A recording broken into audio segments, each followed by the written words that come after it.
Ay, trabaho pala niya si Padi. Maski sarong oras. Ngunyan, may special guest ako ngunyan.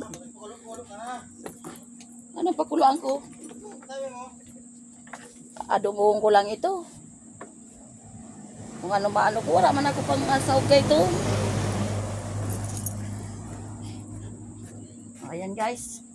Ayan pa diyang prepare ko sa imo na sanata.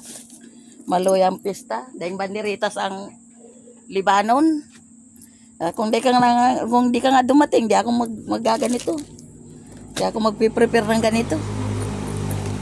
Kailangan sana may banderitas dito eh. Para paunlakan yung Libanon. O ayan. Ayan sa'yo pa di. Magpaka-fiesta ka pa di. Ayan guys. Lagyan natin ng tubig tong pitsil. Ayan po ang dagat. Ayan madagat ngayon oh. Ayan yung inaanak ng aking asawa. Oh. Papaka-enjoy doon sa dagat. Pali oh, nakabasong kristal ka pa pali oh.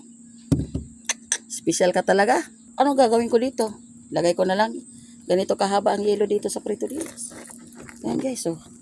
Super haba.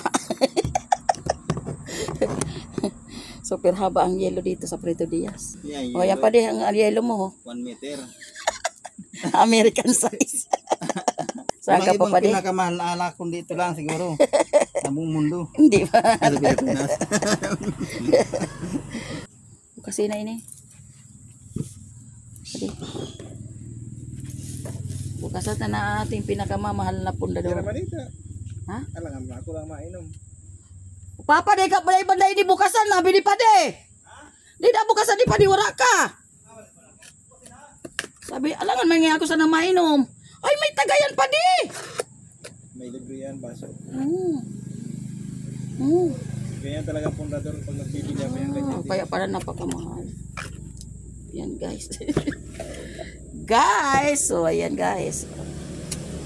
Pundador. Ayan guys. Ayan, kahit na hindi masaya si Ate Daisy Vlog, pinasaya pa rin ni Pade. Johan. Johan ba ya? Johan Dumasig ng Maningkay Prito Diaz. Okay, God bless you. Magbibideo okay po sila. 1 oras, 2 oras. Hanggang alas 7, alas 8. Okay, sige. Okay, mag-enjoy. God bless you. Bye-bye.